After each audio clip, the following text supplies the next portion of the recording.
Hello, hello, and welcome to Focus on Liberia. This is FOL Marketplace, where we discuss business, finance, economics, and everything in between. My name is Dennis Jai, and we are broadcasting from Atlanta, Georgia. In studio today, we have Mr. J. Yanqui, that's our guest tonight, and our topic: why do commercial banks in Liberia run out of money? Mr. Zeze, welcome to Focus on Liberia. Thank you, sir. Uh, Mr. Cisse is retired, but he eat, drink, and sleep these things. He is author of many articles on the economics, business, and finance side of Liberia. He's been doing this for a long time now. Mr. Cisse, again, welcome. Just a little bit about your experience in New York, in Liberia, when it comes to money. Well, experience in New York or in Liberia? Okay, that's a good question.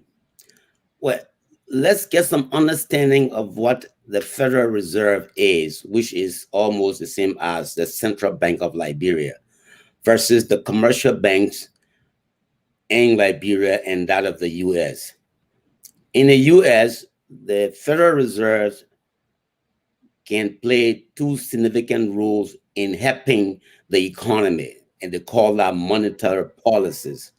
One, they can use the interest rate to pump money into the economy, or they can use it also to withhold money from the economy, or equally to, they can pump money into the banks.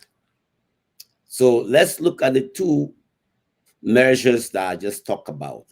In terms of the interest rate, the Federal Reserve has one interest rate where commercial banks can borrow money from the Federal Reserve. That interest rate is a little bit higher. There's another interest rate that the federal controls, but that particular interest rate is among commercial banks. They use it to borrow money from each other. So if the federal wants to pump money into the economy by using the interest rate, it will ask the commercial bank to lower the interest rate. When you lower the interest rate, more people can borrow money because it's less expensive in terms of cost of the loan. When they want to withhold money from the economy, they ask the commercial bank to increase the interest rate. In that way, it becomes expensive, so people will not want to borrow money. So like that, you tighten the money supply.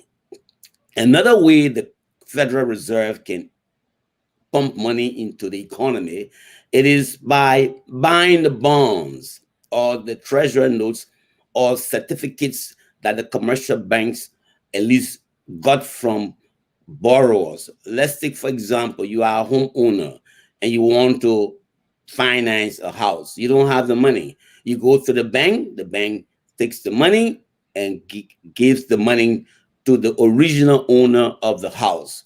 So if the bank had only 10,000 and it took 8,000, the bank has only 2,000. So if another customer came and he or she wants to buy a house at 5,000, the bank cannot do it because it has only 2,000.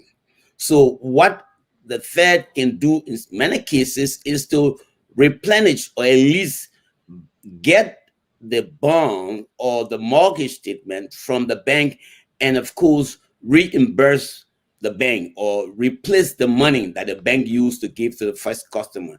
In our case, if the federal gives back the 10,000, then of course the bank has additional 10,000 for another customer. And if you multiply that number by 10, 15, you got too many people buying too many houses. There's money in the economy. When people buy houses, they buy chairs, they buy computers, they buy light bulbs, they buy window curtains. That helps to improve the money supply and of course the activities in the economy. That's basically what the federal does. But in fact, in third world countries like Liberia, the central bank is very important. Besides those functions, the central bank serves as the last collateral. For example, if Company B wants to buy cars from the USA and sell them to Liberia, let's say 100 cars, but Company B doesn't have the money. Company B will go to ZY Bank and say, look, I want to buy cars, but I don't have the money. Can I obtain a letter of credit from you so that the suppliers in the US can give me 50 cars, and within 3 years, I will finish selling those 50 cars and repay them? Of course, the XY bank will do that and prepare the letter of credit and give it to customer B. But the central bank is important in our case. If the central bank does not have good reserve, the supplier outside of Liberia will be very reluctant, because the supplier is aware that the central bank should be the collateral entity. Right. If it does not have the money, then the supplier will be reluctant, or the supplier will increase the interest rate that the customer is going to be paying. Whereas if the central bank has sufficient money, the supplier is going to be relaxed and believe that he or she is going to get their money back in time, and therefore it's not risky lending the money out, and therefore the interest rate will be lower. So you see, Right. that's a big function So right before there. you say the central bank has enough money, where does the central bank get its money from? Where initially, since the government is the owner, 100% owner of the central bank, it appropriates some money, maybe 100 million as a seed money for the central bank to be established. And then thereafter, all banks that want to do business in Liberia, they are required to keep 10% of all deposits. Let's say Bank A got 100 million in terms of deposit. 10% of that will be given to the central bank to keep. So that's how it has money. And then, of Right. course, it collect fees here and there. Right. So that's, basic 2 ways, or maybe sometimes some banks may even give more to the central bank. And that's what other banks can use to borrow money from. Right. And that money this commercial bank is given to the central bank is the reserve, is for safekeeping, is the commercial bank's money that they can get anytime they want, or how does that work? No, it's a requirement. It's a requirement reserve, because the requirement says, or the rationale is that you are taking money from customers. We're not too sure you're going to be in business, or you're not going to do something wrong. What happens if the bank fails? How would the depositor get some of their money? That's what it's for. So you can't go there and say, give it back to me. No, it's a requirement. Anytime they bring, if depositor A brings in $5, 10% of $5 will be in reserve. It's a requirement. The bank cannot touch it. Okay. It's not for the bank. And the central bank use that reserve to make more money? Well, not really. They use that money, deposit it into outside banks to make money. Yes, that's true. But it would use the money that the government gave and generate some funds. Yes, it does that. It makes money from that. That's true. Good. But that's not the key for me. My interest is the function of the central bank in terms of how it helps banks and how the bank interact with businesses and, of course, depositors. Thank you. Another area would be if X bank went out of business because it was unable to do the regular business, who's going to bail out the bank? It would be the central bank. In fact, I send you one attachment which we use to explain other cases where the reimbursement or the central bank giving money to that particular bank and the shareholders were illegal. And I think there was an audit and it's a recommendation, but that's not the point. I was just trying to show that the central bank acts as a collateral for a businessman who is importing cars to sell, at the same time for a bank that runs into business. So the central bank serves as collateral in those two cases. Thank you. Ladies and gentlemen, if you are just joining us, this is Focus on Liberia. Our topic: why do commercial banks in Liberia run out of money to meet their clients' demand? So my guest here is Yanqui. He's a retired auditor of the bank in New York. and he's here to throw some light on. But before we get to that, we want to see that relationship between the commercial bank, the central bank, and what their functions are. He talked briefly about the central bank. Let's go to the commercial bank. What do they do and how they make money, and what is their their role, or what do they owe their customers? Well, the commercial bank is basically saying, deposit your money with me, we'll pay you interest. And then it tells other business people, come and borrow money from me, and you will do business. So you can see that the depositor depositing their money, and they will receive interest from the commercial bank, but the commercial bank ends up lending this money to businesses and say, look, you want to open a Coca-Cola factory, you want to open a cassava farm, you want to open a rubber farm, or you want to open a rice farm, come and borrow the money from me, and then go and do your work and pay me interest. And I'll use that, of course, to pay my employees and pay the dividend to the shareholders. So basically, the commercial bank is in business to make money, and the way it makes money is to lend money out to businesses or people who want to build houses. You want to build your house, you don't have sufficient money. What do? You go to the bank, you borrow the money, and then you build your house. And over the years, as you work, you pay back the loan. So that's how the commercial bank make money. And commercial bank are needed in society because, one, you can save your money. Two, when you don't have money to do business, you can go there and borrow. You don't have to go to a family member to borrow the money. In fact, we are telling people that, look, use the bank to save your money. Use the bank to protect your money from thieves. Use the bank to protect your money from a family person who might not respect, or who got quota on the hand as they pass by the money hitching on the hand. So you can protect your money if you keep it in the bank. So the bank is a good place to keep your money. But what been happening in Liberia recently is frustrating. I've experienced that. We stand in line to get our money. Even when they send Western Union money or money grant, you take a day just to get your money back. Why? Right. And that's the main thing we will come to. But before we get there, you're saying this is what the commercial bank's supposed to be doing, giving money out. People save their money there, lend to businesses, get interest and all that.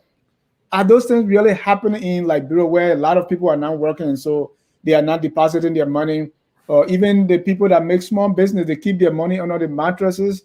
There are not many companies. So what does the activity, those financial activities look like when it comes to relationship between the commercial bank and the citizens? Are these things happening? Well, theoretically, it's supposed to happen if the bank is keeping the money and giving the money at the right time, giving the interest at the right time, and not overcharging the customers. Customer will be happy. But if a little boy goes to get the money the father sent from the U.S. and he takes whole day, he can't get his money, he's going to be reluctant to even say he wants to save money. Or a Maka woman who wants to pay school fees, and she has 50,000 Liberian dollars in the bank, and she goes to get her money and say, well, we don't have sufficient money here, we can only give you 2,000, you come back tomorrow. But how is that supposed to be? Right. Those are the things that are discouraging people, and this is very prevalent during Christmas season. I mean, it's like the business people and the banks and the central bank is like they're in a deal. At the moment Christmas season time come or is around, there's a shortage of cash. I mean, people stay in line. Sometimes they go there early in the morning, around 6 o'clock, even though the bank is going to open at 9 o'clock. I mean, I go through it every day because I get money. I'm in Liberia. I get money for living. So every time I have to go to the bank to get money, and I have to stand in line. Sometimes they use my gray hair. They say, oh, old man, stand here. But it shouldn't be that way. It's frustrating. So most people are discouraged. They don't want to keep the money because why keep the money in the bank when you can't get it when you want it? When you want it. And okay, and that's the crux of our discussion today. Why? Why? Now, before we go into the why, maybe we need to find out. Let's look at the records of the bank. Let's look at the records. Go to that first chart where I show you where they say they have total money in the bank, or the total money in all the banks. Whether it's fine. That chart there shows you the total broad money in 2018, 2019, and 2020. You have 100 billion Liberian dollars in 2018. And you have 121 billion in 2019, 127 billion in 2020. And it tells you the money supply increased from one year to another year. So if we didn't have money, how come the money is increasing? And that just tells you that, and that chart is from the central bank, and you can see source Central Bank of Liberia. I didn't draw that chart. The central bank is telling us this. Let's go to another chart again to tell you that there's money. Okay, that is the financial statement. That's the statement that is audited by external auditors, telling you that the numbers are there, the numbers are correct. So we got no reason to doubt that. Right. In 2019, the money saved in banks outside of Liberia was 20 billion, according to that report. It jumped from 14 billion to 20 billion. So if we didn't have money in 2018, we have money in 2019. So why should banks be suffering? Oh, okay, Mr. Zaza, it said the cash and balances with other central bank, right? Right. Okay, 2018. What does that mean in the first place? 14 billion. So you remember the 14 billion we close to is around maybe 100 million US dollars. You remember the 16 billion, 104 million US dollars. So if you just estimate it's around 100 million or 90 million US dollars. So you can see that is increasing. I don't want to go into the US dollar because all the financial statements are in Liberian dollar. I will have to be explaining it in US dollar. So let's just stick with the Liberian dollar. So 2018 we have 14 billion. Right. 2019 we have 20 billion. What is that money? That's what I want you to explain. That money, they say money kept in banks outside of Liberia. That should be part of what they call the net international foreign exchange reserve. Okay, but that money is for us. It's for Liberia. Yeah, but that money is very important. Okay, why? Now, it comes back to the issue of collateral and a supplier. If the supplier is looking at that number and it's increasing, the supplier will say, wow, okay, that's true. The central bank has collateral. If anything goes wrong, the central bank will pay me because they got money. And in fact, the amount in banks outside of Liberia is increasing. Right. So they get happy, and therefore they're not going to increase the interest rate, and therefore the cost of living is going to be lower in Liberia. Because why? Your net international foreign reserve is increasing. It went to 20 billion, which is good. Understood. Okay. Now, liquidity. Well, liquidity ratio. Liquidity basically they're talking about cash and cash equivalent. They're telling you in 2020, the liquidity was what? 36%, almost 40% of the total assets, meaning you have sufficient cash on hand. You can't say you have liquidity at the same time you say, oh, you don't have liquidity. That's the problem I have when the central bank officials are saying because of liquidity problem, we increase the interest rate to 25% in order to encourage people to deposit their money. You have liquidity. And so what is liquidity? Mean the money that you can buy things with, the money you can get from the bank? Yes, that you can get from the bank anytime. Anytime. That's the liquidity. Cash equivalent. It's not in billings or anything that you can. It's not giving us loan that is going to take a year. Anything that you can change within a year to cash is called liquidity. Right. Or 6 months. Let's use 3 months to 6 months. Anything that you can be changed to cash. If you have somebody own you, but they can pay you within 2 months, where you call that liquidity. If you have stocks or bonds that you can change it in 2 months, you call that liquidity. But if the bank went and lent money to somebody and the person promised to pay in 30 years, you can't call that liquidity because it cannot come in within 3 months. So that doesn't fall in the liquidity. If you give a loan to somebody to make a cassava farm or rubber farm, and the rubber gonna plant, you plant the rubber gonna grow in 7 years. You can't expect that person to pay in 3 months. So that will not be part of the liquidity. Even though the bank give us a loan to a farmer, they can get it back, but no, you can't call that liquidity. So that's what I'm talking about liquidity. So now they say the liquidity is 36.8%, right, which exceeded the minimum liquidity ratio of 15%. So that 36% of what? Of the total money we have? Total asset of the 100 billion, for example, in 2018. So is that a good 121 number? billion in 2019, the 127 billion in 2020. That's what they're talking about. Okay, so is that a good number if you say 36% liquidity? Oh yeah, that's a good number, and that's the reason why. So why is it the central bank is saying is trying to get commercial bank to buy bonds when the liquidity is 36%?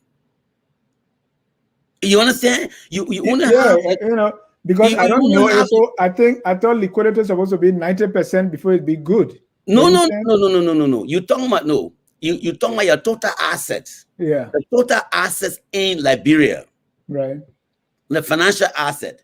36% of it is liquidity. It's money that you can use. Exactly. But that's good. If the bank kept all the money, that's not good. That's not good. You're supposed to invest money. You don't keep money. Idle money is not a good way of managing money. You should invest money. In fact, to me, this is not even good. The liquidity is too high.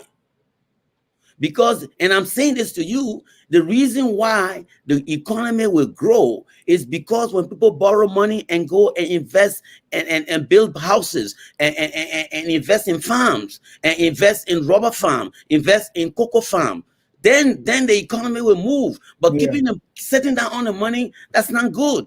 Right. And the question we're trying to answer here, we say, okay, money is what we are hearing is money. The bank does not have money. But here your money. No, not me. Hear what the chat say.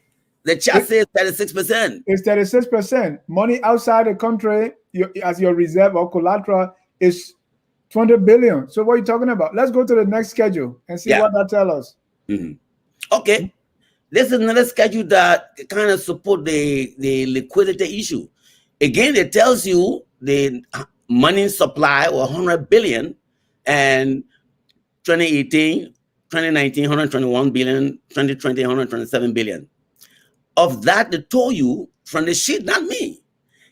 Currency outside the bank, only 18 billion. In 2018, currency outside the bank in 2019 is only 20 billion. Currency outside the bank in 2020 is only 22 billion of the 127 billion. So when people say, oh, the reason why we have liquidity problem, even if we have it, even though their own statements say that's not true, is because the money outside the bank. But how can you say that when this chart is telling us the money outside the bank is only 18 billion in 2018, 20 billion in 2019? You remember the stories. We started with former President Ellen Johnson Sirleaf. She said that the reason of liquidity problem is because the global prices were not good for Liberia. It means the global prices were declining. You remember also in 2017, former Governor Milton Weeks said that we had liquidity problem because the remittance said our leaving Liberia was too much, and therefore it kind of reduced the cash available for people to receive. You heard also about the current Speaker of the House of Representatives, Honorable Buffer Chambers. He says that people who do not like CDC, especially the elites, are keeping the money away from the bank. How is that possible with the information that we have here? How is that possible? You heard Mama Molu, of course, that was pertaining to the 16 billion that people ran away with the money. But here you had a report by the central bank. They don't say what it's saying. They're telling us they have money. Are they telling us something that is not true? But the picture that is here a little bit different from what they're telling us. Okay, let's go to the next chart, please. Right. Before we go there, because what the commercial central bank was saying, for which they even wanted to print money, was the money was outside the banking sector. People were keeping it in their under their There you go, right? Yeah. So you were saying this chart contradicts that story? But from the reading, except maybe, I mean, I'm a bookkeeper, so I'm not an economist. I didn't go to Ivy League school, so maybe I don't know how they explain it. But from Tottenham High, numbers is number. You know. Let's go to this chart and see what it tells us from Okay, the you got budget. 2 charts there, and they are related. The first chart there tells you the revenue generated by the government of Liberia every year. 2016, 2017, 2017, 2018, 2018, 2019, 2019, 2020, 2020, 2021. I'm sorry to read so fast because we have limited time. You can see that the core revenue, the revenue that came in was what? Almost around the same area. 500 million almost every year. Yeah. Almost every year. Then if you go down, that revenue, if you go down, you see there's another, you see donors, 2018, 2019. That was 584 million. That was appropriated, given by donors for the NGOs and the officials of the government to use it to have a lot of economic activities. They were saying that there was no money because the donor not giving any money like they did before. But here you there as 2018, 2019. Go down the stroke, you see. It's 500 what? 84 million. So where here you are, besides the revenue, you also money were coming in from donors. 2018, 2019, 584 million. That's not Liberian dollar, that's US dollars. Yeah. US dollars. So are we saying none of those money hit the bank? Where did the money go? Mr. Zaza, wait, because this is the story that all of us have swallowed. And then yes, they were saying, hey, during the past 12 years under President Ellen Johnson Sirleaf, money were coming in. Right. Mail was here, mail was here, this person was here. The donors were giving money. But right now, nobody is giving us anything. But this schedule is saying African Development Bank, 102 million. European Union, 9 million. The German government 40 million. Yeah. Is this true? So it's from the Liberian citizens budget. That's not my number. That's the number from the document prepared by the Ministry of Finance. That's their number, not my number. That's why all the charts are here. I didn't create it. I just made sure to copy it from their document and give it to you so you can show it to the public that our government officials are saying one thing, but the records are showing different things. Now you see, there's 584 million came from the donors. That has nothing to do with the money generated or the revenue that came into the government. Those are two separate money. Two separate money. Over the last 10 years, donors gave out 10 billion. From 2012 to 2013 to 2018, 2019, 5 billion. If you go to one of my articles, I kind of calculated that to tell you money came into Liberia or money were allocated for Liberia. But you know why? We can't account for it because of the brown envelopes.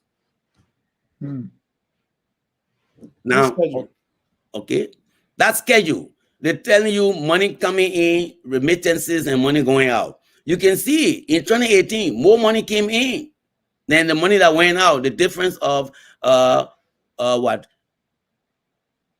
104 no, 304. You can see it's 131 that went out and 416 that came in. 2018, 416 million, not Liberian dollar, US dollars. That's the money the diaspora send. So when the diaspora is saying they are important, yes, you guys are important. That's the kind of money you send in, my brothers and sisters.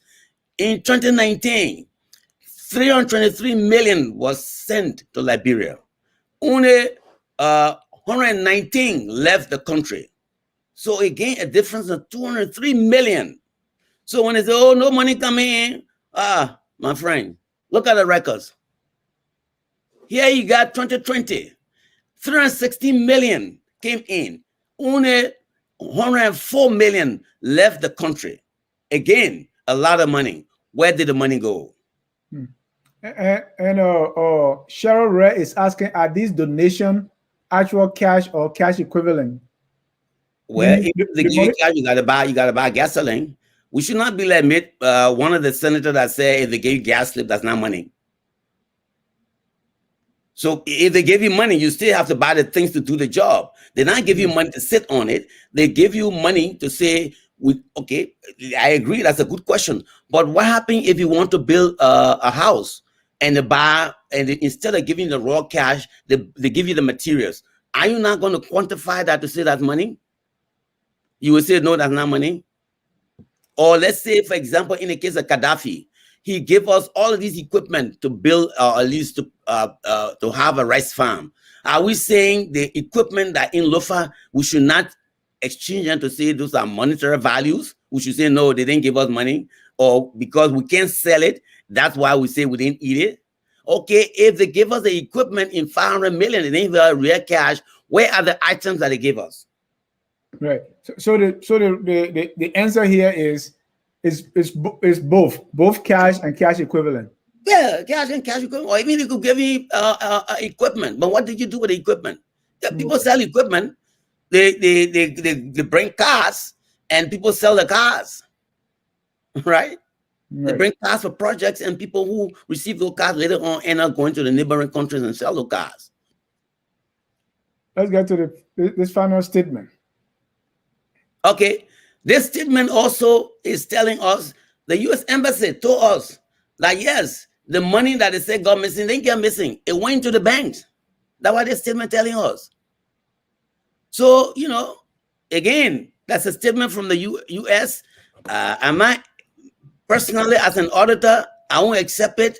But for the record, the Liberian people say they got money. The U.S. government said they got money. We accept it. We say, fine. Okay, if you got money, why are you saying you don't have money? Right. And I've heard this over and over, no money missing. And that's supposed to be a very good political statement that surrogates of the government or supporters of the government have been using, no money missing. Right. But the argument you're making now is, okay, no money missing, I agree. So this money is supposed to be in the bank. Yeah. Why are you saying there's no money in the bank? That's precisely. Mind you, three sets of money. The revenue came in. The donors came in. Then the printing of the money came in. Three sets of money. Just within 2018, 2019. Revenue that you generated, 500 million. The money that you printed, 104 million. The money donors contributed, 584 million. So, what happened? So 500 million plus 104 million plus 584 million. That's a lot of money. No, in fact, if you go back to the prior reports of the Liberian Citizens Guide, the budget that they usually prepare, of course, the CDC government has stopped preparing that. A reported that Liberian was at least having 1 billion every year. In fact, I wrote an article on that. I say, how can we have 1 billion every year and we have one high school in Riverside County? One high school. 1 billion every year. How come? I raised that issue. How come? So now there are two things happening here. Money coming in, the central bank is reporting, they say, here's the money we have. Yeah. Here's what budget say, hey, here's the revenue we're creating, here's what coming in from donors. In the same breath, we're saying there's no money in the bank. There's no money. What's happening here, Mr. Zaza?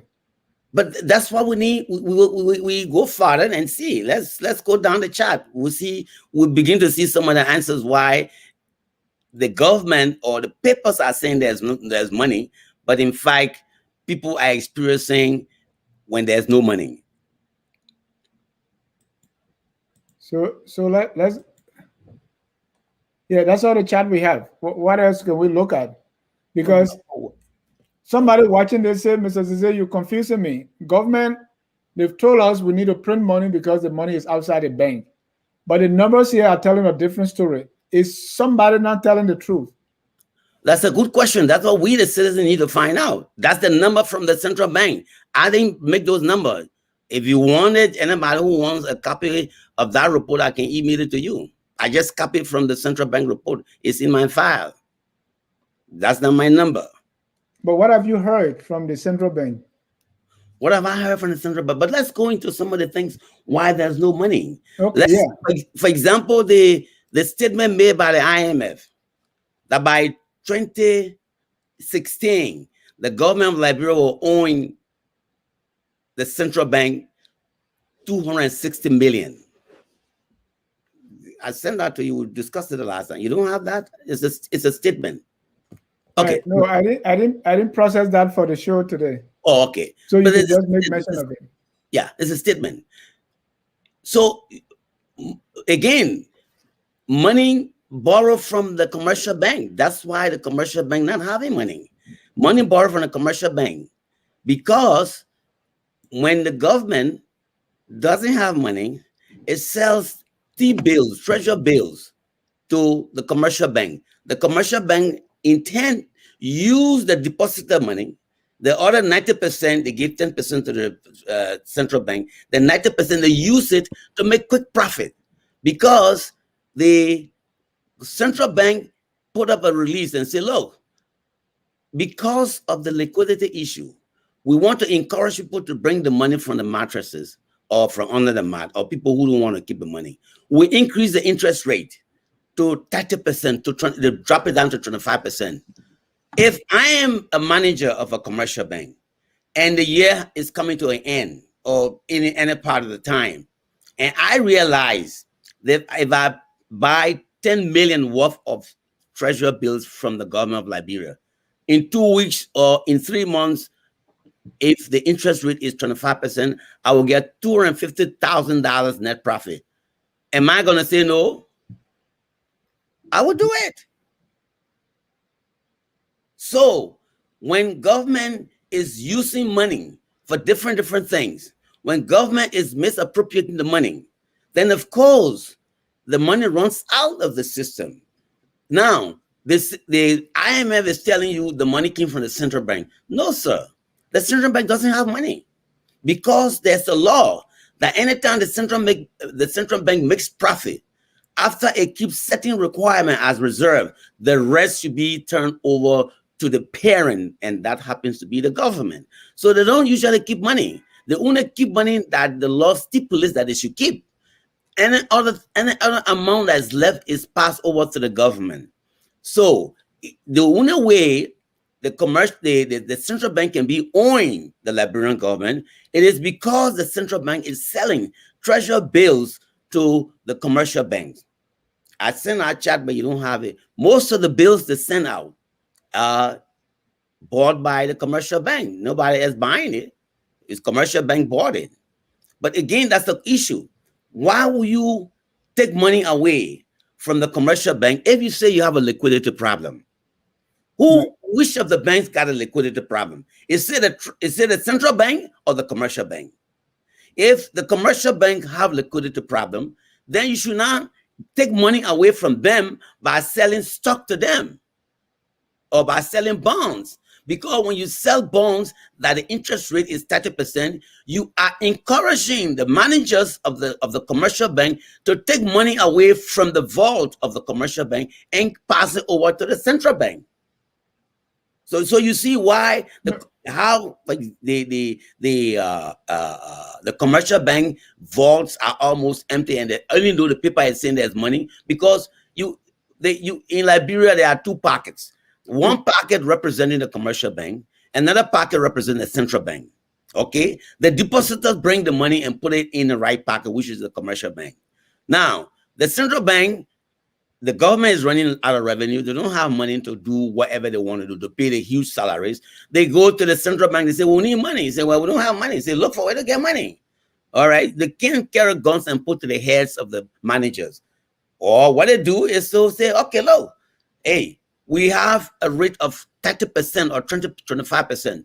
You buy stocks for 2 weeks or 3 months, you can come back and get your money, but the interest rate is 25%. Of course, the central bank manager, the commercial bank managers are going to fall for that. And therefore, what they do, they take the money, the depositor money, and go and buy the stocks. All right. Let me stop you there for a minute. Mm-hmm.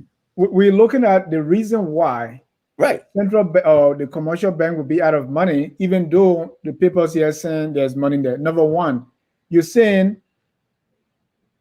the government of Liberia is borrowing from the central bank, and IM records said that too. Right. So they are taking money. Yeah. So the commercial central bank money is out, and government still say, well, there are a lot of things we want to do, and we need revenue. Right. But here, the schedule you show me here tells me that enough revenue is coming in. So why would the government be out of money or based on the revenue we see here? Well, there's another chart I sent you. You didn't see it, and that was you could say practically the shareholders, the owners of that bank were stealing money from the central bank. Okay. It listed. I sent you. It's a sheet. It listed the requirement. This particular bank, it was called First International Liberia Limited Bank. It got bankrupt, and the central bank was forced to take over. 17 million was used to bail out that particular bank. But who are the people who borrow the money? The central bank can help a bank when a business that is doing work with a particular bank, if a business collapses, or if a business goes bankrupt, or if a business can manage, for example, there's a fire disaster or there's a flood, okay, and the business can't operate anymore, the central bank can come in and help that particular bank. But the central bank should not come in to lend money to shareholders of that bank, to managers of that bank. That's what the KPMG, the external auditor, audited them in 2017 and submitted a report that these people should be prosecuted. They didn't. Okay, so you say the central bank lend money to managers of one commercial bank. Yes, I mean, I'm giving you as an example that these guys don't really respect the laws and rules and regulations that they are taking oath to uphold, that they went and do things that are in violation of the laws that are on the book. It's not that the laws are not on the book, that you don't give money out to a bank manager. You know, you don't give the central bank, the bank will give loan if they want to. But the central bank should not be giving loan to the bank manager when that bank is bankrupt. The central bank should not be giving loan to a shareholder, to a bank when our bank is bankrupt. The central bank should not be giving loan to a relative of that of the manager of the bank, the shareholder of the bank, when our bank goes bankrupt. That's not how the central bank should be serving the collateral role it's supposed to play. But the central bank can bail them out, right? Like what happened here on Wall Street. Well, but even Wall Street, they're paying back. Okay. They're paying back. But what I'm saying in this case, you don't give, you don't bail out shareholders in this case. You don't bail out the managers. You bail out the business people. You bail out the depositors who deposited their money. If the depositor came and said, look, they went bankrupt with one money, yes, the central bank should do that. Okay, if a business was doing business and for some reason it didn't go well, the central bank can help that business to come back, because that business can operate and pay and pays the debt back, but not a shareholder of the bank, not a manager of the bank. Right. If you do that, so you can see that if the central bank is doing that, then basically they agree to steal the money, no matter where the money is coming from, whether it's revenue, whether it's donors' money, or whether it's money that is in the commercial bank, the depositor deposited their money to get it back when they want it. The central bank doesn't really care, because if John Brown said, but I mean, there are news which I don't have report for, that during the campaign, the $4 billion, right? We were told that they were protected, including Crow Fluorescent Audit, the international audit firm, promised the Liberian people that they will play a role to make sure that the $4 billion will be properly managed. But we all know that money was used on a campaign, new notes. So you can see how the money that should be in the vaults of the commercial bank has been used. Use it to bail out shareholder of a bank, use it to bail out political campaigns, use it. People are building a lot of houses. I mean, go to Monrovia. You see the officials of government are building huge houses. Where is the money coming from? It's not only the revenue, but some from the depositor money. It's not only the revenue. So yes, the paper shows there's money, but in actuality, the money is sneaking out because they have these that are not according to the books. So the short answer is to the question: why do commercial banks run out of money to meet their clients' demand? Big people are stealing the money. That's the short answer. Well, that's true, but you got to show how. You're because right. the big man doesn't have access to the commercial. You see, the reason is you and I don't have access to the commercial bank. Right. We can't go, and there are no burglary. Right. So the question is, they create this quick. So now, and then you brought up the issue of the commercial bank, the central bank issuing bills. Right. And let's go over that again. Are you saying they drop the interest rate so much so that it's to encourage their commercial bank? But what's the incentive? What if the commercial bank say, no, I'm not doing that? No, they didn't drop the interest rate. Right. They increased the interest rate. Well, they came up to say, in order to attract people who have money to come and deposit the money with us, we are increasing the interest rate to 25%. So when you buy the bonds, right, in essence, you will give the money to the central bank, and the central bank will give you the piece of paper. Right. So the commercial bank say, wow, that's a good way for us to make money. How is that good? Maybe that's why I don't understand yet. Oh, okay. When you buy bonds, you get a return on it, which is interest income. Oh, the interest is for the commercial bank, not the central bank. Because okay. It's for the commercial bank. When you buy bonds, the interest is for you who buying the bonds. Right. So if the interest is going to, now the average interest around Monrovia is around 14-15%. But the central bank is offering 25%. What? Yeah, it's in the note I send you. Right. But why? What is the incentive? Where is the central bank going to get money from to replace that, to pay 25% interest rate to a commercial bank? But that's the point. That's what we're saying. You know, it's just bad management, or not even management. People who don't have interest in the country. Let me put it that way.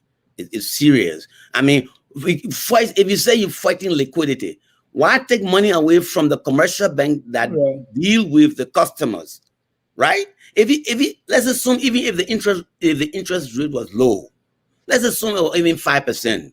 Let's assume it was even 2%. But if you say you have a liquidity problem, the people who are dealing with the depositors, the people who give money grant, the people who give Western Union are the commercial bank, not the central bank. Why should you take the money to yourself? You should leave the money in the commercial bank so they can pay the people on time, so people can get their withdrawal request honor, so they can get their money grant exchange of Western Union. Why take the money from the commercial bank? I don't see. I mean, if you say you're fighting liquidity, let's assume there's a liquidity problem. Where would the liquidity be? It would be in the commercial bank. In the commercial banks. So then why tell them can't buy your bonds? Let's assume even the interest was 2%. Why do that?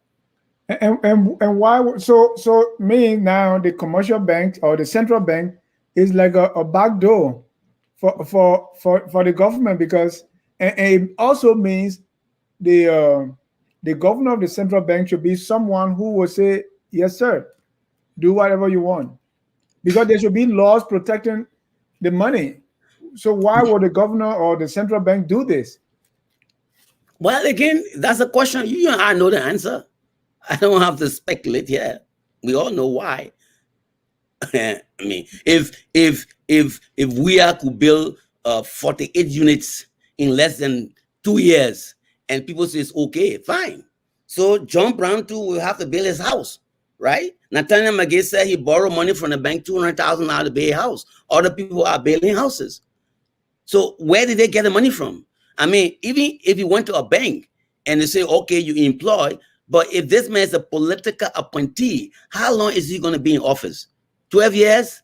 And if the loan is for 30 years? I mean, I don't understand that.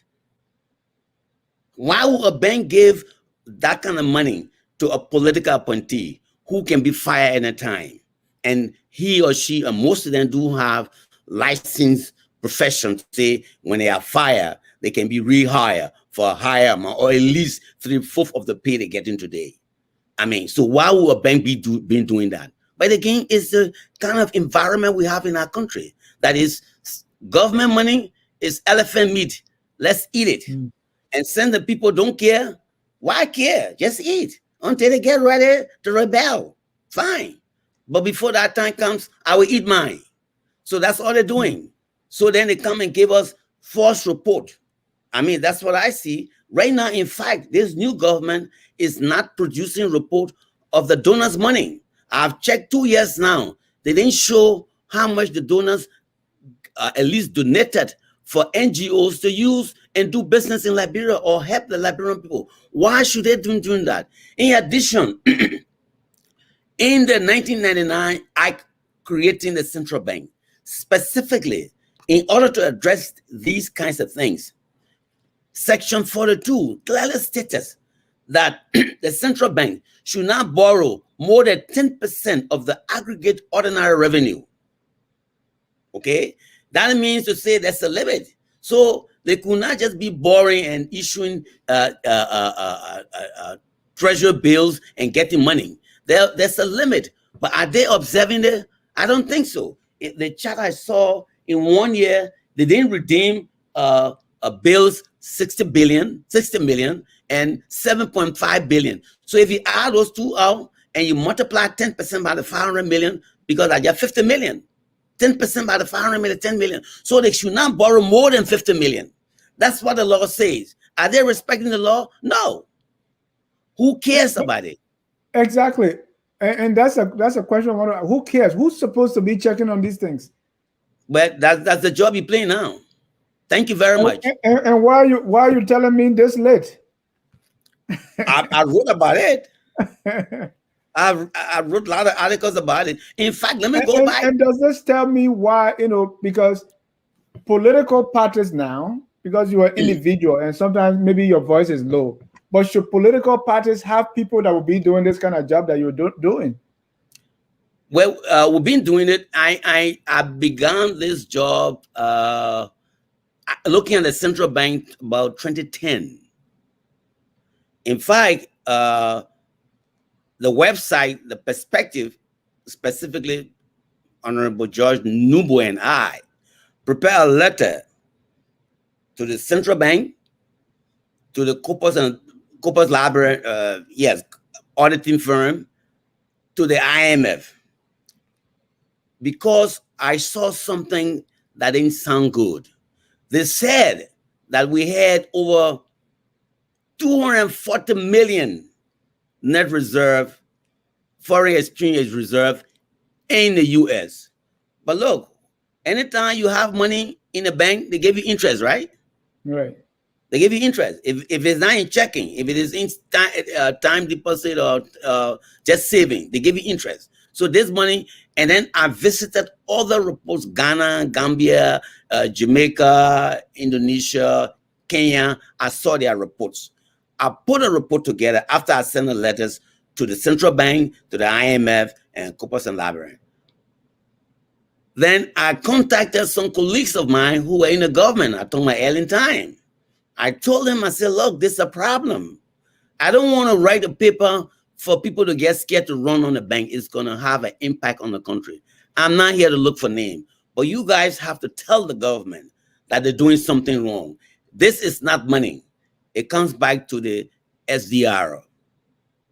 So we wrote letters, we published articles on it to say, look, we're doing the wrong thing. We shouldn't do it. So one of the big brothers who wanted to expose this issue asked me to be a panelist in 2017, December 17 specifically. And I stated then at the time that the government will own commercial bank based on my calculation 42 million, because all I did was to deduct the total current asset, which again we talk about liquidity, from the current liabilities, and I realized we were owing commercial bank 42 million. Cyrus Bayo came out and said that was not true. And the Daily Observer contacted him to say, okay, do you want to submit a statement to say it's not true? He said he was not willing because he didn't think I was very important to participate or for me to participate in the discussion.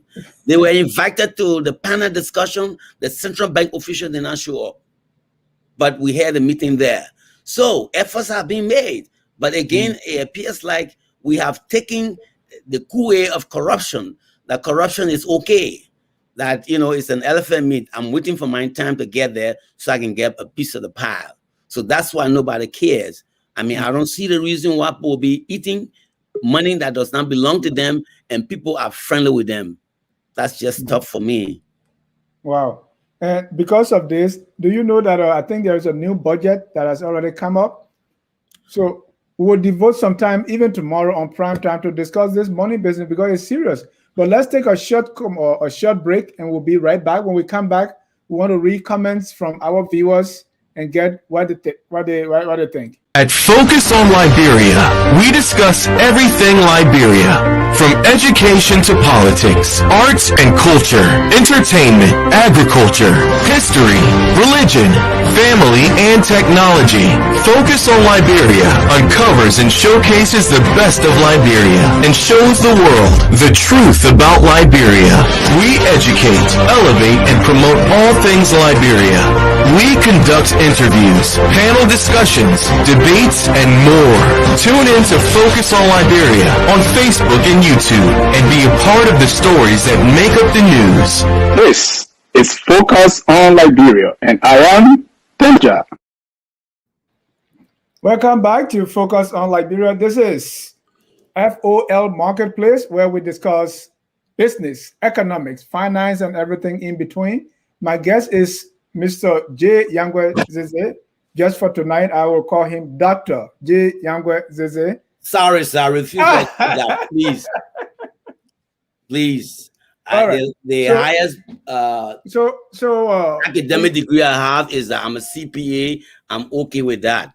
No.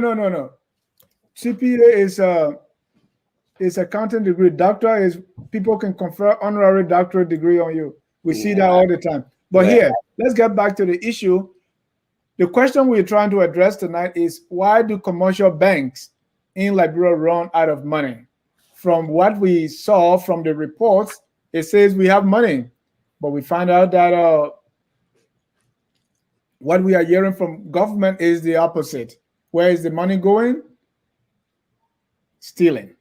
But let's hear from our viewers here. The first one is this one is Yanqui Zaza. He said, that's my dad. Hey, Yanqui, welcome. Thank you, sir. Somowo Zaza said the liquidity is too high. We're talking about the liquidity ratio is 36%. And he's saying it's too high. Armstrong Jabba is in this agriculture thing. Thank you, Armstrong, for watching. He said, I keep telling them, but they refuse to listen. Invest in farming. Armstrong also said too much money came into Liberia from outside during the past 3 years. 150 million plus for just agriculture alone. And this is the question Cheryl asked before. Are these donations actual cash or cash equivalent? CC Smo will say the money we're talking about could be going back to donor salaries.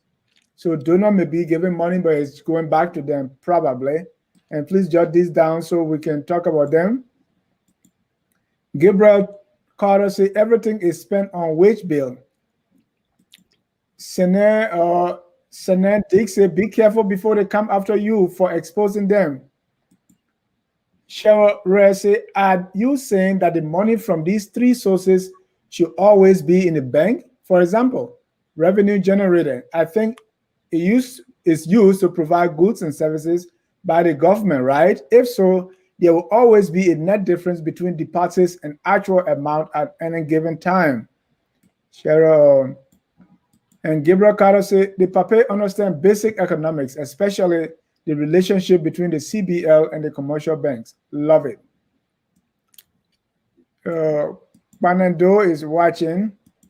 Cheryl say, absolutely. This is akin to depositors' money being insured in case a bank goes under. I totally agree with Mr. Zaza. Yanqui says, government always feel the rules don't apply to them. Jerome Gaiman, great job, Zaza. You have been advocating this since I met you in the 80s. Armstrong is surprised. He said, wow. Ishmael, where is the chairman of the Liberian Central Bank? Small will say, why is the government not investing in roads? It will allow for better movement of people and goods. These are some of our comments. Mr. Zaza, your response. Well, let's address liquidity. Like I said, in fact, one of the issues that helped me to focus on the central bank came from the late Dr. Barantar, a very professional person who knew a lot. He questioned why the former president of Liberia, Ellen Johnson Sirleaf, was keeping huge excess cash, because Ellen said that she had 341 million in excess reserve. Barantar said, according to basic principle, you don't keep too much idle cash, IDLE. It's not good. Because like I said, liquidity should be used to improve the lives of people, or to build roads, or to at least to invest in businesses. That's why it should be used. Don't keep too much money. It's not good. So liquidity is, to me, 36% is high. I mean, a lot of people not borrowing, or a lot of people not using the business. Like, for example, today in Lofa County, there's no bank. If we have banks in those places, people will be borrowing money and be investing in businesses. You mean no commercial banks? Lofa, all closed. You got 6 counties that don't have local banks. What happens if we have banks in those areas? People will be borrowing money and there will be activities. So liquidity is an issue. Donors' salaries. We all see that. I wrote an article on that, the UNDP specifically. They have base salary is 65,000 plus 65% of 65,000. Yes. So it comes to close to 104,000 for just ordinary employee. I mean, for an employee, according to what UNDP said. That's just too much. You coming to do business in Africa, then you want to live like somebody in New York and be paid like somebody in New York. In fact, some of the New York people don't make that much money. If I use myself as a test case. But in essence, yes, the donor, they give the money, give it to the NGOs. The NGO end up contracting to sub-NGOs, and you can see also from the World Food Program, what happened? The money now allocated, 30 million. World Food Program said their administrative expense is based on 6%. But we end up paying 30%, 9 million. Yeah. So that's what happens. And the way we can have control is to do what the people in Rwanda did. They embarrass the NGOs. Are we doing that? No. Wisintape told you, don't ask the NGO to account for anything because they are big guys. No, we shouldn't do that, Wisintape.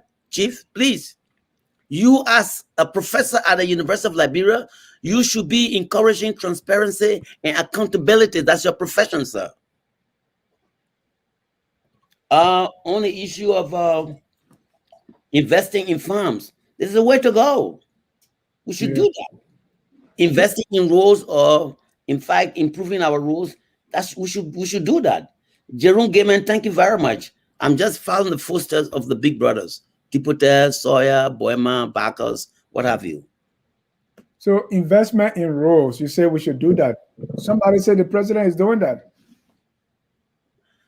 But today I want to focus on the liquidity issue, because the people in Lofa, you had Stephen Zago, who was on camera emphasizing that the donors have giving their side the contribution to build the road that long ago Ellen Johnson Sirleaf, former president, and went and had a ceremony that a road will be built from Banga all the way to the end of Lufa. And we are here 3 years thereafter, there's no road. Stephen Zago, the senator from Lufa, clearly emphasized that. And I don't think I need to repeat that. We don't have roads. If you have roads, we don't maintain them. But for me, I would prefer right now for us to invest in food production, because we might build the roads, we might not maintain them. But I can tell you, when we start producing food, it will have too many, additional economic activities that will help us to move faster or move forward. People will be healthy, children will learn better, both because they have something in their stomach, and we reduce the cost of hospital. So I would prefer right now, whatever money we have, let us invest in agriculture.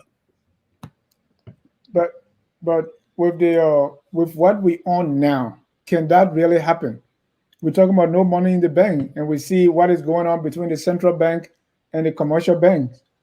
Well, there's money in the bank, except the central bank is helping to take the money out and give it to the politicians or to give the people. That's what's happening. So there was money there. Money came in. The donors give us money. Yes, some went back. That's true, but some stay. Because the revenue was generated. Okay.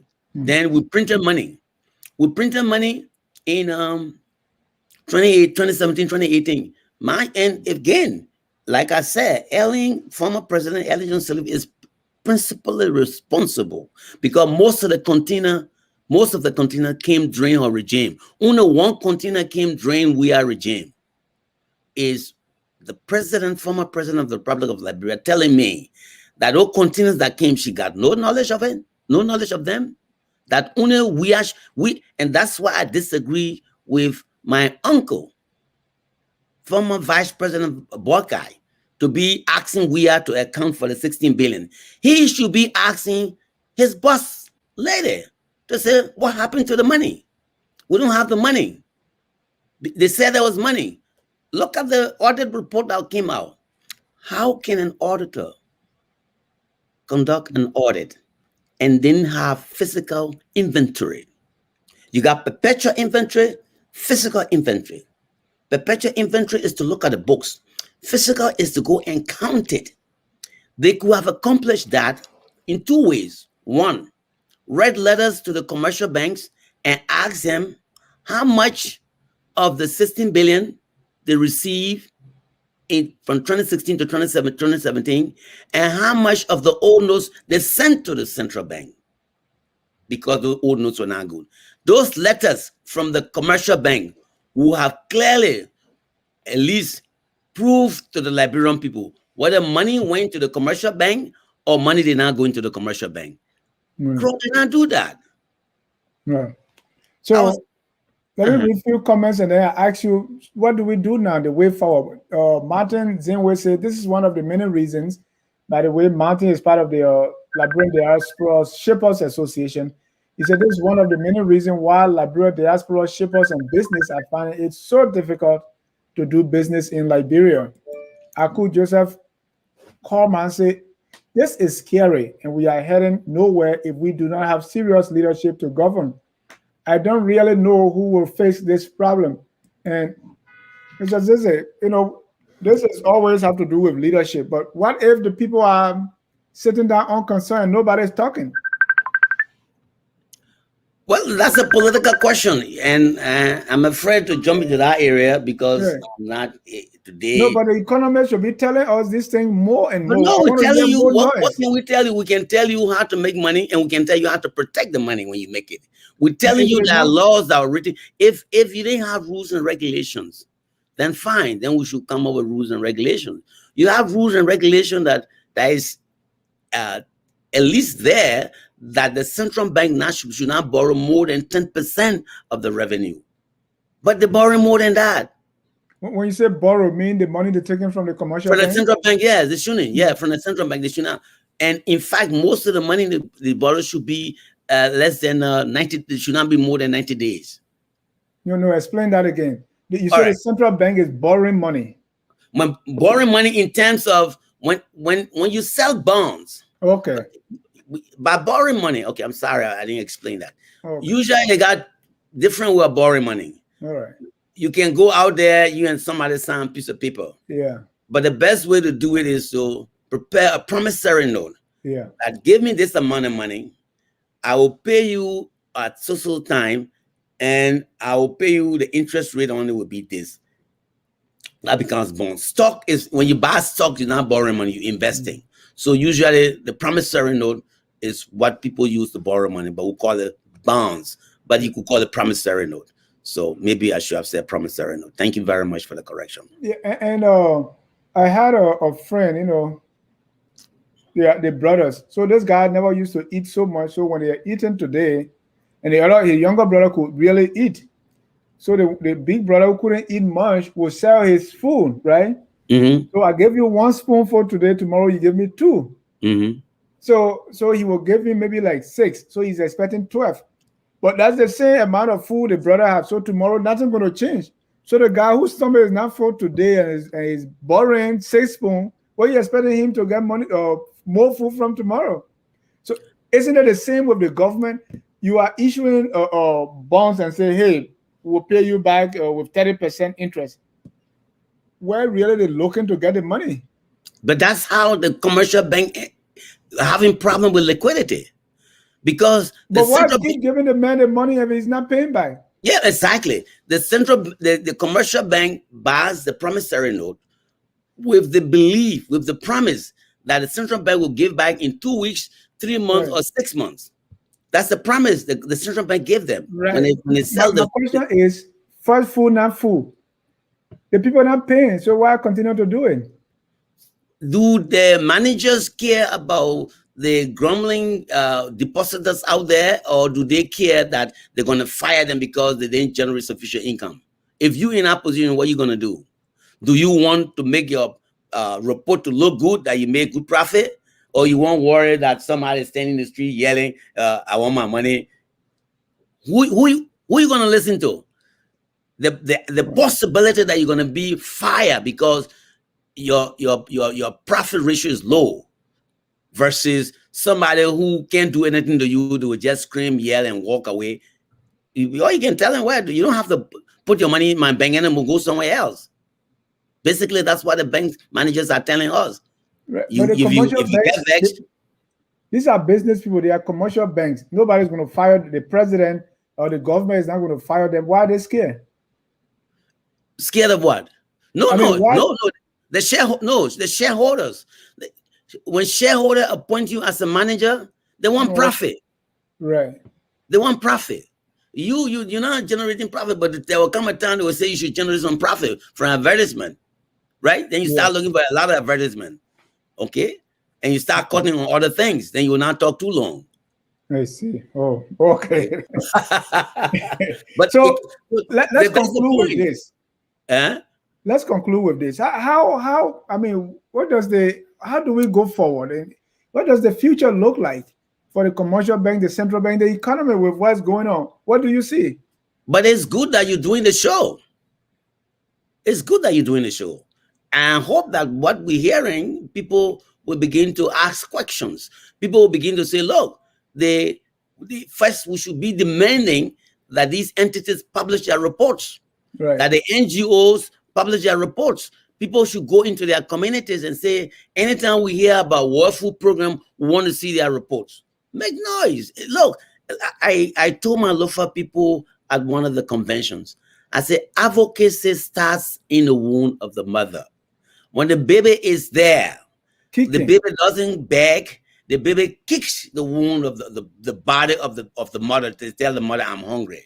All right? When the baby is born on earth, when the baby wants to eat, the baby doesn't go beg. The baby yells. At any time, whether the mother is having a serious conversation or the mother is eating, the baby yells. So the baby is advocating. In life, we have to advocate. If we do not advocate, we go nowhere. So the Liberian people, it's your issue. You have to ask before. Even this great United States. Here in the United States, the senators and representatives pay attention to those people who vote. They pay attention to the old folks. The old folks vote. The children don't vote, okay? You continue to have student loan, and when you graduate, you now have money to pay back your student loan because you don't vote. If they begin to vote and insist that, in fact, government should begin to finance school and pay for colleges, you will see government is going to change. Thank you. And sometimes we put the blame somewhere else. This comment, I want you to respond because I hear this a lot. The Liberian and corrupt president will not hire people like you to serve in their government. Equally so, people will talk, or I would say people will talk this sweet when they are outside of government, but they turn more corrupt when they are asked to serve their own country. I'm learning from you as you expose the corrupt CDC-led government that is continuing the Salif corruption. I understand from where the audience is coming from. It's a tough war. I work at Ministry of Finance, 1978, and I said that. We were there, young guys from college. And again, working with former President Ellen Johnson Sirleaf, she was deputy minister. What did we see? A friend of mine, Wellington Newton, he has a CPA master degree. He's in Washington, D.C. We saw that they will put down the checks of the public work employees in order to process a check that belongs to a Lebanese man or a check that belongs to a real estate owner. We say no. First come, first serve. And it was interesting. I tell you this because those days when the check come with 500 names, you got 8 columns to fill in. It's going to take you 2 weeks to do that. Now you got one check is $180,000. Boss man upstairs getting something. The other man, he got a little thing. They will now call you to postpone the beginning to enter the public work payroll checks because they know if you begin to do it, you're not going to process that check until 2 weeks expire. Then bam, you're caught in the. Do you honor your boss man or do you go by what you believe in first come, first serve? But then again, there was a trouble because, at some time they will say hold it, but then at the executive mansion, they don't want to pass that particular check, they tell you hold it. So when you go look, month gone by, you can't recall the $180,000 check of the Lebanese man or the real estate man, and at the same time, you can't process the payroll from public works. Now, you're caught in a bind, and that continues, it grows to a different level. But what we need in our country, we need a group of people who think alike and work together. If you go as an individual, you get swallowed in the particular environment, it becomes difficult to fight back. You alone, sometimes it's difficult. If you're not careful, they might even tell stories that are not true about you. They will set you up for other things to fail. So it gotta be strong people to say, I will go fight and I will continue to fight. Some of us fought and we came up, and I can walk with my heads up high. I say, yes, I did the best. For example, again, it's based on the individual. I just throw you back to one thing, LPP, the Liberian People's Party. I became chairman, and then they wanted to appoint my friend to be treasurer. I said, no, I learned something in accounting class. You cannot have the manager and the wife become a controller. Equally too, you should not have a friend to be the manager and his friend the controller. Two of them can easily connive and steal from the public. So all the time you look for people who are loggerheads, have one to be the manager and have one to be the controller. Because if you have two friends, they can easily collude and then go steal from the government. You have to prevent that.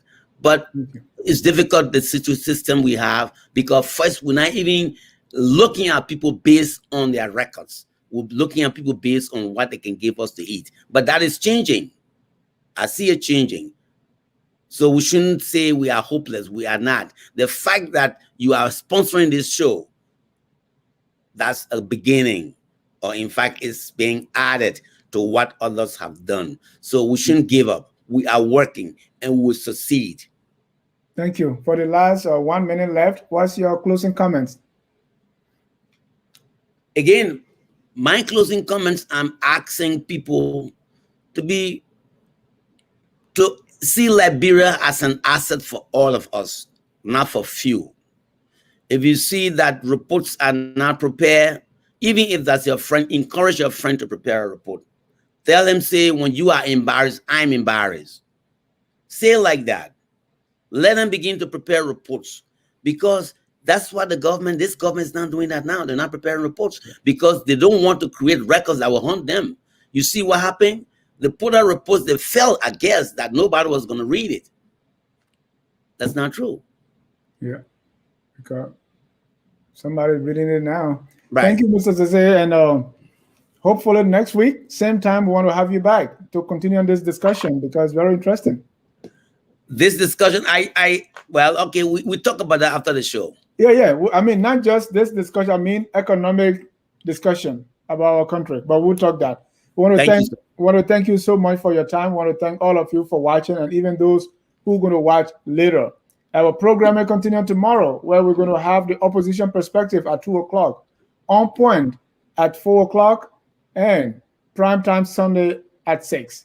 Keep it right here on Focus on Liberia, where we educate, we elevate, and promote all things Liberia. Until then, my name is Dennis Jah, on behalf of Focus on Liberia, saying, have a good weekend. We are Liberia. Liberia is our home. Liberia people.